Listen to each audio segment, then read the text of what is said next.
Olá, amigos de Carta Capital. Eu sou Fabiola Mendonça, repórter da revista Carta Capital no Nordeste, e estou aqui para dar continuidade à série de entrevistas que estamos realizando para lembrar os 100 dias do governo Lula. Nossa convidada hoje é a ex-ministra de Igualdade Racial do primeiro governo Lula, Matilde Ribeiro.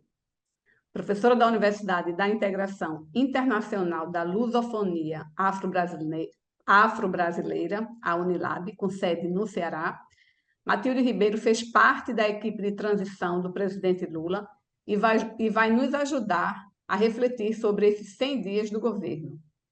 Ministra, seja muito bem-vinda e obrigada por aceitar conversar com Carta Capital. Boa tarde. Obrigada pelo convite. Eu começo lhe pedindo, ministra, para a senhora fazer uma avaliação desses 100 primeiros dias do terceiro governo Lula, um período que, apesar de curto, né, me parece ter sido muito intenso e, por vezes, até tumultuado. Sim, nós já sabíamos, desde que o presidente Lula ganhou as eleições, em 2022, sabíamos que o início, e não apenas o início, mas esta gestão em especial, ela vai passar por muitas dificuldades, porque o arrombo que ficou do período anterior foi muito grande, né? Um desmonte das políticas públicas, uma falta de atenção a questões ultra perigosas para a vida da população, como virar as costas para os efeitos da pandemia pela Covid-19. Isso gerou um montante de mortes inconcebível, e questões de atendimento à saúde foram negadas e a vida da população ficou muito difícil, né? Ampliou a fome, ampliou o desemprego, ampliou o número de pessoas que moram nas ruas, pessoas da área de serviços, sobretudo as empregadas, foram dispensadas, né, em função das pessoas, as famílias ficarem o tempo todo em casa, em isolamento social.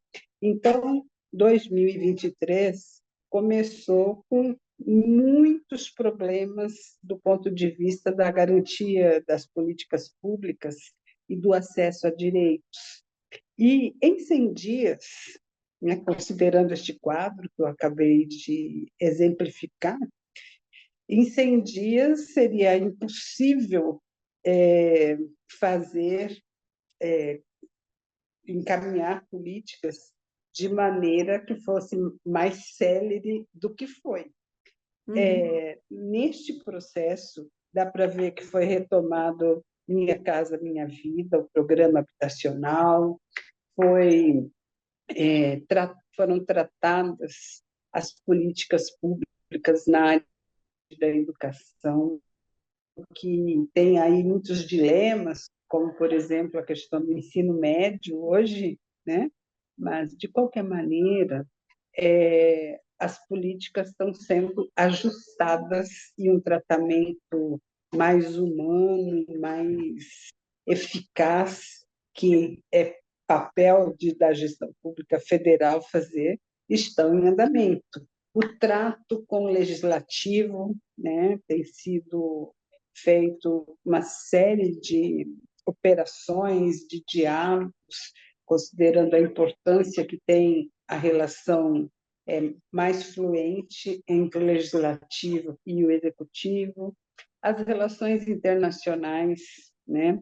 O presidente Lula já foi na Argentina, já foi nos Estados Unidos, a semana, daqui uns dias, irá para a China, teve que adiar em função de um problema de saúde. Então, as coisas estão andando. Agora, quem pensa que política pública é feita com mágica está totalmente enganado, né, Fabiola? Ministra, a senhora fez parte do primeiro governo Lula, desde lá no comecinho, em 2003, né? Quando assumiu o Ministério da Igualdade Racial. Fazendo um paralelo daqueles 100 dias do Lula 1 com o agora, Lula 3, quais as diferenças e semelhanças desses dois momentos históricos distintos? sim, eu acompanhei lá nos anos 2000, início, eu acompanhei o processo desde a candidatura, né? Eu fiz parte da coordenação do programa de governo e depois da primeira transição, né, em dezembro de 2022. E logo depois teve o ajuste para a criação da Secretaria Especial de Políticas de Igualdade Racial, que eu vim assumir, por indicação, inclusive, dos setores do movimento negro. Isso foi, naquele momento, uma situação ímpar, né? Eu comecei, a minha posse como ministra foi no dia 21 de março de 2003. Então, quando eu cheguei, já tinha praticamente 3 meses de governo, quase na etapa final dos 100 dias, né? Então, nesse sentido, eu peguei o bonde andando, né?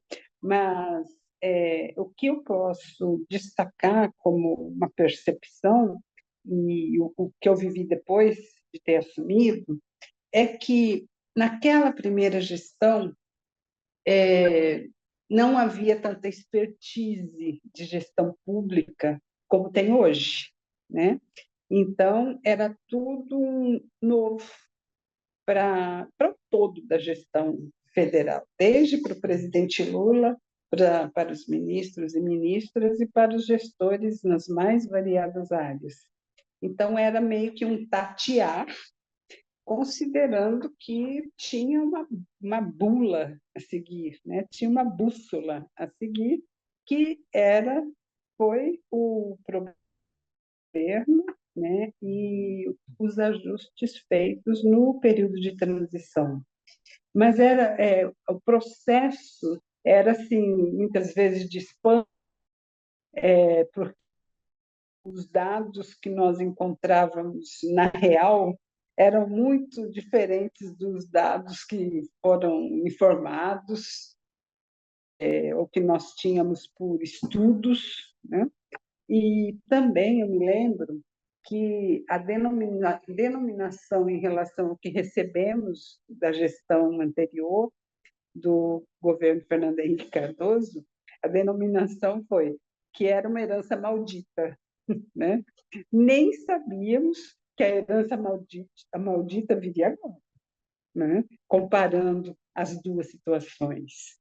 Então, agora, o arrombo, as debilidades são muito maiores, mas os gestores estão mais preparados. Um último aspecto que eu percebo é que, logo nos 100 primeiros dias, lá em 2003, foi encaminhado um processo de trabalho que é necessário, é estruturante da relação entre governo e sociedade, que é a criação de dia para participação social, né?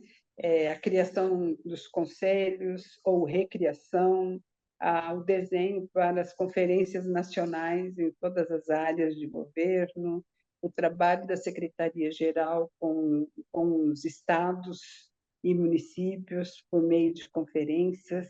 Então, teve um preparo muito importante e considero que a participação social é um dos pilares que faz com que as políticas públicas sejam eficazes, né? A escuta, o ouvir, o formular junto, né? E então muito se aprendeu nessa área. Agora, o que tem de importante é que a sociedade organizada e também a população mais atenta às ações de governo e às políticas públicas percebeu muitas diferenças entre a gestão Lula-Dilma e as gestões que sucederam, e mesmo a transição. A transição em 2002, trabalho da transição, ele foi muito de irmos tateando, né? Não tinha nenhuma estrutura. O presidente Fernando Henrique lançou o decreto, da, da transição, já quase perto do Natal de 2020, 2002. Neste momento agora, a transição ela foi menor em tempo, mas mais intensa em diálogos e formulações. E foi também bastante midiática, bem diferente do que foi em 2002. Enfim, essas são algumas diferenças, além, e em último, principalmente na área de igualdade racial, que a que eu acompanhei enquanto ministra, e depois de ministra, né, fiz meu doutorado nessa temática das políticas públicas de igualdade racial, e como ativista do movimento social, continuei aí na lida, né? Então, eu percebo uma maior maturidade para o diálogo político necessários. Em pouco mais de 3 meses, já temos algumas ações do governo no sentido de minimizar o racismo estrutural no país, né? Começando pelo número recorde de ministros negros e a reserva de 30% dos cargos de confiança na administração federal para pessoas negras. Tem também o presidente Lula sancionou a lei que equipara a injúria racial ao crime de racismo, acabando com um dos subterfúgios dos racistas para se livrarem da prisão e de penas mais duras. Esse mesmo projeto, ministro, ele inclui como uma modalidade de racismo as piadas de cunho racial, o chamado racismo recreativo. Como a senhora percebe essas ações? Se elas são realmente suficientes para abalar uma estrutura racista marcada por mais de 3 séculos de escravidão e que deixou sequelas até os dias de hoje? Essa pergunta é, é bem interessante, Fabiola. Eu quero só colocar um outro fato importante, para eu falo de conjunto. Nesta gestão também já foi tomada uma atitude que mexe com a história. Foi a deputada estadual de Santa Catarina, chamada Antonieta Barros, foi elevada ao status de heroína brasileira, né? Passando a fazer parte do panteão da República, e isso com todo o simbolismo e a materialidade que tem, porque um dos grandes feitos dessa deputada em sua época foi trabalhar para instituir o Dia do Professor, da professora. Então, esta validação hoje é muito importante, porque o professorado nacional é enorme, né? Então, tem uma validade importante. Agora, falando do todo que você me perguntou, eu entendo que são marcos importantes, né? Este encaminhamento lançado aí dos 30% em relação aos cargos, lançado no dia 21 de março, que completou 20 anos da política de igualdade racial desde o primeiro ano do presidente Lula, é uma questão que mexe com a estrutura, mas não mexe imediatamente, porque dentro dessa formulação diz que isso deverá acontecer até dezembro de 2026, que é o último ano de gestão. Então, o que tem que ser feito, eu estou pegando isso como exemplo, né?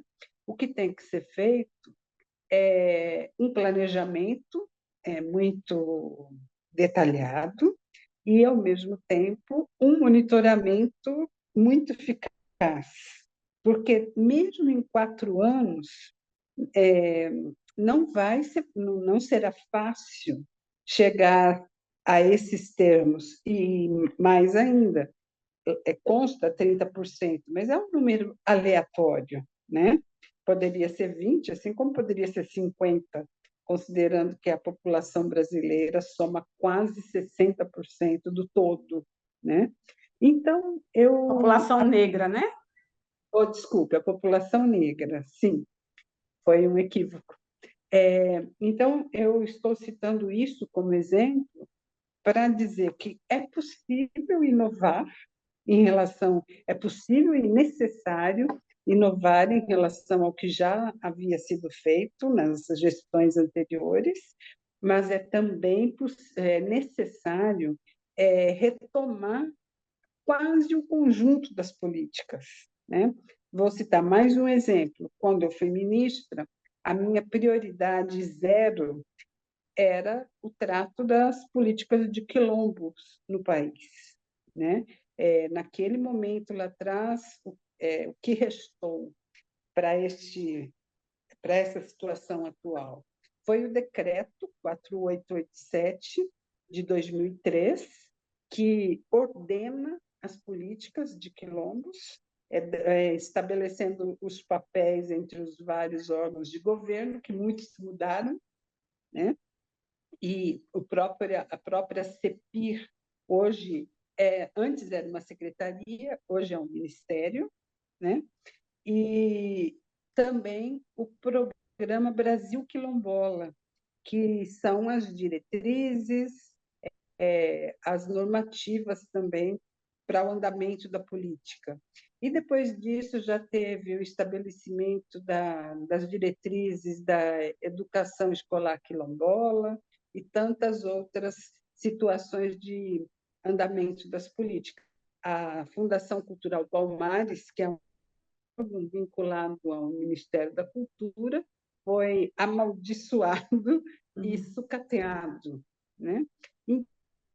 É necessário, e isso eu não tenho conhecimento, porque ainda está em trâmite, né? Ainda está acontecendo, mas eu vejo que é super necessário um planejamento muito arrojado, considerando as habilidades que a gente tem falado aqui de vista, e força de vontade política e também orçamento, porque sem orçamento não acontece política pública, que tem, no caso da questão racial, tem que passar pelo arranjo da transversalidade, ação conjunta entre os vários ministérios, mas tudo isso tem que acontecer, pelo menos para voltar ao que estava antes, né?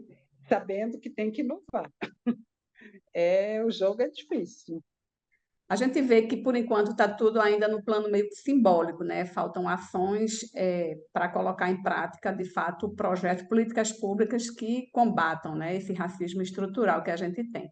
E aí eu vou lembrar que a gente está completando 20 anos da Lei do Ensino Obrigatório de História e Cultura Afro-Brasileira, né? Que foi uma iniciativa, inclusive, do seu ministério, mas que ainda não emplacou, né?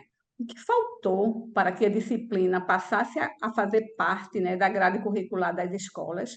E qual a importância de projetos como esse no combate ao racismo? A Lei 10.639, criada em 2003, ela é muito mais, indica para o sistema educacional muito mais que uma disciplina, né? Ela indica uma mudança de modus operandi, né?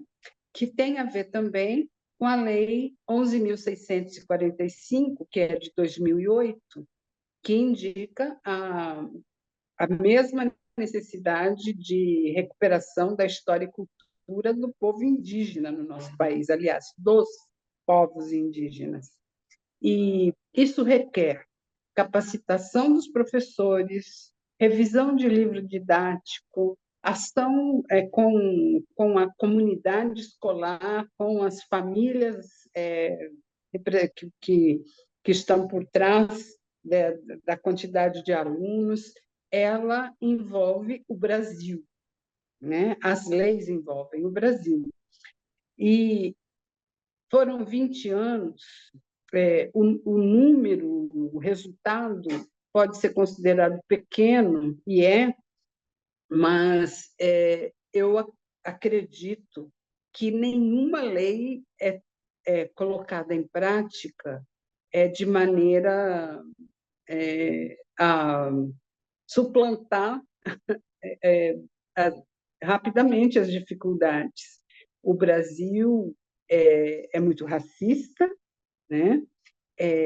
Dentro do desenvolvimento da Lei 10.639, Há um rebate com a questão da religiosidade de matriz africana, que não é ainda amplamente aceita no nosso país, e tudo isso interfere no funcionamento da escola.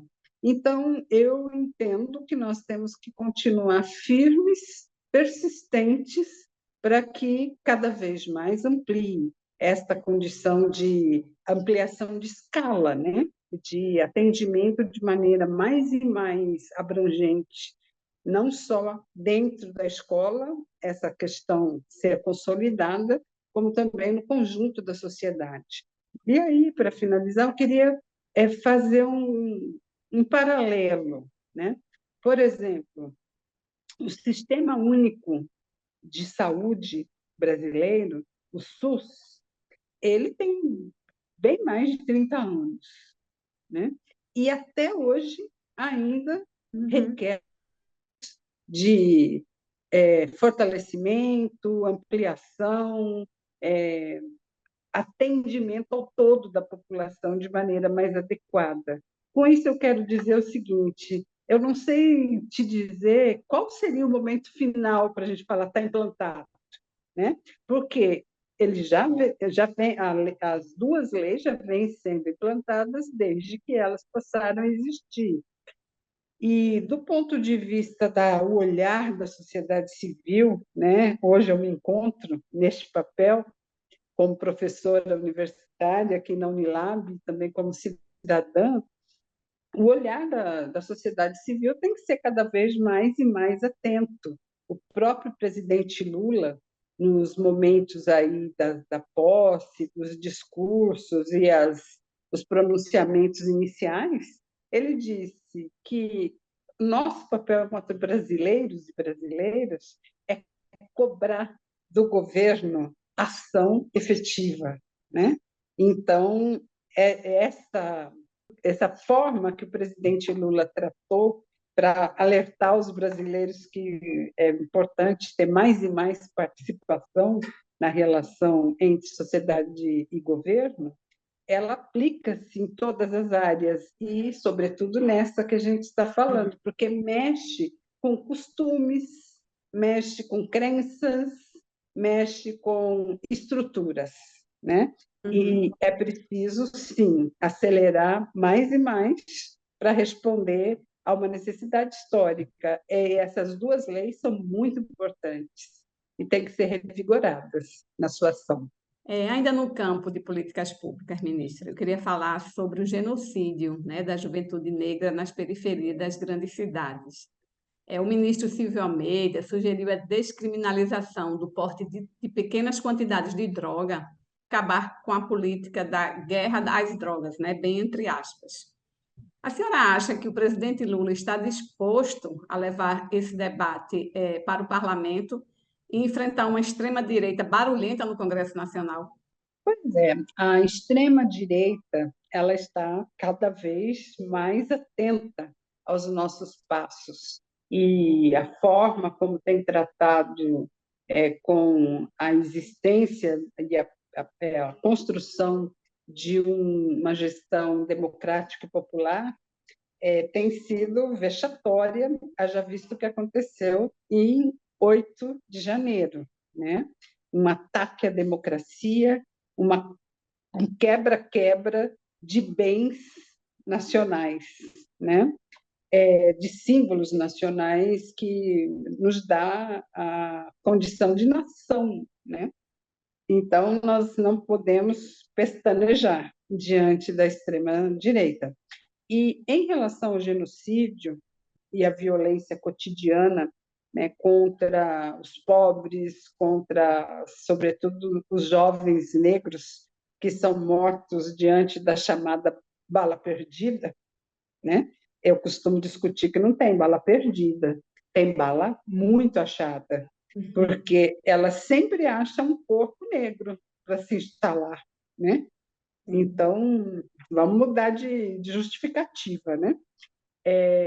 Então, o atendimento a essa questão é premente. O sociólogo Emir Sader, ele tem um trecho de um artigo que ele diz o seguinte: que a violência e o genocídio que abate a juventude negra é um dos maiores escândalos do Brasil, né? E ele fecha essa ideia dizendo que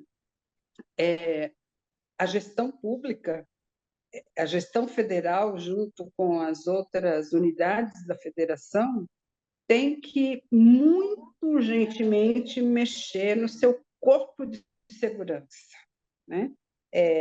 Mexer com a polícia, né? No sentido de qualificá-la, humanizá-la e também puni-la, né? Eu concordo plenamente com o Emir Sader e não acho que qualquer matéria que abale a estrutura das milícias, dos aparatos do Estado, muito bem conhecidos pela extrema-direita, nenhuma medida vai passar facilmente no Congresso, né? Justamente por isso, é preciso muita negociação. E eu acho que essa tem sido uma grande preocupação da atual gestão. Eu vejo os ministros, né, o ministro Padilha, esses ministros que estão mais afetos às negociações das ações de governo com os outros poderes, vejo eles bastante ativos, né? Então, em 100 dias, nós não mudamos mentalidades escravocrata, de indígenas, não muda isso tão rapidamente, né? Tem uma gestão inteira, porque nós temos 16 anos, governo Lula-Dilma, um pouquinho do Fernando Henrique, né, no período contemporâneo, e agora a volta do presidente Lula contra todo um resto de ações não tão democráticas, né? O Brasil é um país muito conservador, não necessariamente na lei. A nossa Constituição é fiada pelo mundo afora, mas ela ainda não tem toda a sua capacidade em ação, né? E nós temos histórias de ditadura, de coronelismo, de colonialismo, tudo isso conta, na atualidade, contra o acesso a direitos, né? Eu queria falar Eu agora de terminei. representatividade, ministra, que tem um debate, né, que está posto, que é sobre a indicação para ministros do STF. E o presidente Lula vai indicar, né, 2 ministros desse ano, um agora, depois da Semana Santa, e o outro no segundo semestre, né? E tem um movimento aí que defende a indicação de uma mulher negra para o cargo, né? Eu queria lhe ouvir em relação a isso. Qual a sua opinião sobre essa questão? Em geral, quando se fala de cargos públicos, pela visão conservadora de sociedade que a gente tem, parece sempre uma visão assim: os negros não estão capacitados para assumir cargos de poder. Isso não é verdade, né? Nós já tivemos ministros no executivo, já tivemos no próprio Supremo Tribunal Federal a figura do ministro Joaquim Barbosa, uma figura com muita controvérsia, mas não era por falta de competência, Uhum. né? Era por motivos outros, ideológicos, e, e de visão sobre a sociedade brasileira. Então, eu creio que hoje, no século XXI, com os acúmulos históricos, né? Nada começou hoje, né? Mas com os acúmulos históricos, nós podemos afirmar com todas as letras e acentos que nós temos pessoas capacitadas para ocupar esses cargos de maior relevância no país. E temos mulheres negras. Temos negros e mulheres negras e vejo também os indígenas fazendo um movimento muito forte para cada vez mais ocupar as estruturas de poder, né? A ministra Sônia Guajajara já tem demonstrado, né, a sua competência, e a comunidade LGBTQIAPN+, né, nos estados ocupando papéis como deputadas federais, estaduais, agora deputada federal, enfim, nós estamos num momento proativo e muito importante. Então, a campanha ela é mais do que justa, mais do que necessária, de ter negros em cargos de mando no que diz respeito ao país e de ter mulheres negras, em especial, considerando as discriminações históricas, a invisibilidade, né? Eu acho que é motivo de orgulho pensar que essas campanhas devem dar resultado. Orgulho não no sentido de soberba, né? Orgulho no sentido de reconhecimento de capacidades. Isso é extremamente importante. Eu queria terminar essa entrevista, ministra, fazendo uma pergunta bem personificada, digamos assim, né? Eu queria lhe perguntar sobre a sua experiência como ministra, uma ministra negra, né? A gente sabe que o racismo ele está impregnado nas instituições e em todas as relações sociais, né? Que tipo de dificuldade a senhora enfrentou como ministra por ser negra, né? Em algum momento se sentiu preterida, seja em orçamento, seja nos gestos, né? Ou por conta da questão racial, os ministros negros têm mais dificuldade que os ministros brancos? O presidente Lula, quando fez o seu discurso na minha posse, em 21 de março de 2003, me deu um conselho. E o conselho, aliás, dois. Os conselhos foram: não peça licença para entrar na sala de nenhum colega teu, ministro ou ministra, porque eu estou te empossando como ministra igual a todos. E o outro foi: você será uma peregrina na esplanada. Eu nunca esqueci disso. No começo, parecia uma fala deslocada, sem importância, para muitas pessoas, mas eu entendi logo de cara. E, de fato, assim, não é fácil ser negro nesse país e transitar no chamado mundo dos brancos, o que não é uma verdade, porque o mundo é de todo mundo, né? Dificuldades, elas acontecem, mas ainda acontecem no Brasil de uma maneira mascarada, né? De uma maneira pouco palpável. Mas eu também vivi situações muito palpáveis, desde discriminações e vetos em elevadores, em espaços de salas, gabinetes dos donos de jornais no Brasil, até mesmo dentro do governo, né? E também com a mídia, né? Eu, por duas vezes, estive na Berlinda por enfrentamento da mídia em relação à minha pessoa, uma vez por uma fala pública que eu tive, que foi entendido pela mídia como sendo racismo, mas não era, e isso ficou comprovado nas instâncias do judiciário, essa verificação, e teve um parecer super favorável a mim. E a segunda, que foi dentro do escândalo dos cartões corporativos, eu tive que sair do governo, né? Tanto pela pressão midiática, como também pelos trâmites, né, dentro do governo, que nem todo mundo entendeu o que aconteceu comigo. Eu não roubei governo, imagina, a honestidade para nós brasileiros é fundamental.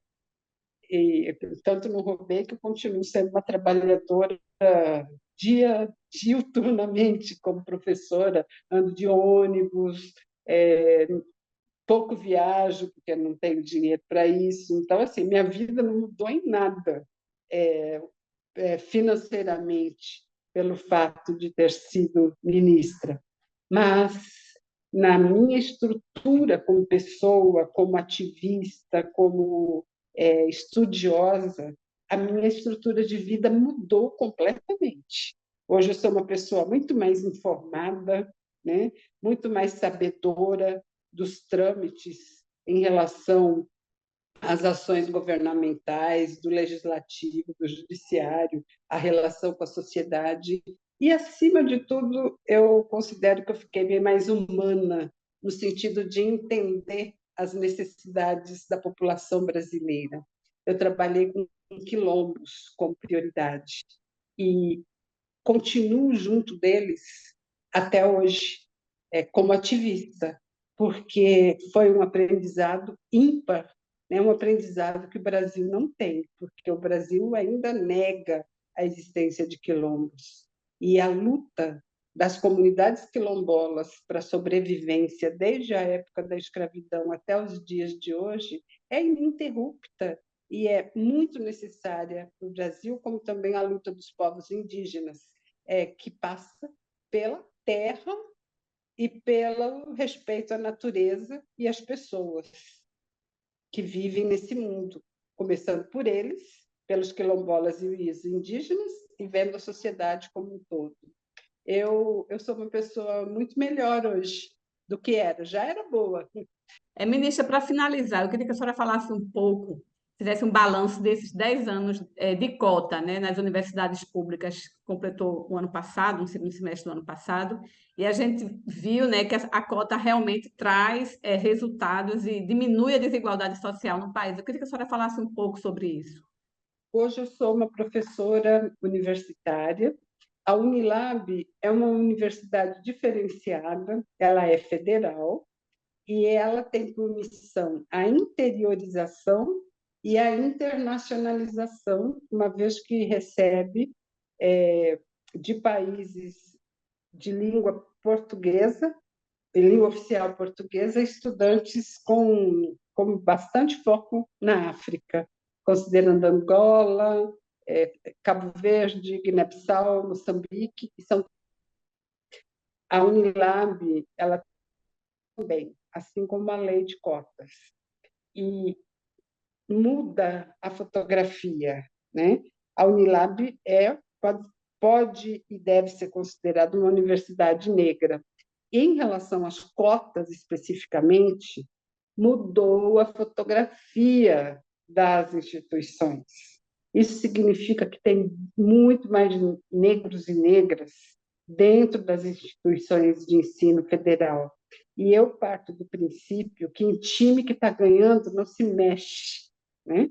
Então, 10 anos é um período importante para a implementação, mas insuficiente para grande escala e para ser trabalhado do ponto de vista de consciência brasileira. Então, a lei diz que deve haver uma revisão, uma avaliação 10 anos depois. E essas palavras não querem dizer finalização. Uhum. Né? Então, é muito importante que essa política continue e que pobres, negros e indígenas possam estar mais e mais dentro das universidades. Somos todos cidadãos, né? Com certeza. Ministra Matilde Ribeiro, muito obrigada por ter aceitado conversar com a gente aqui, trazendo ricas reflexões e ajudando a entender um pouco esse Brasil tão desigual. É sempre muito bom conversar com a senhora. Volte outras vezes. Muito obrigada, Fabiola. Foi uma boa conversa. Até a Até próxima, mais. ministra.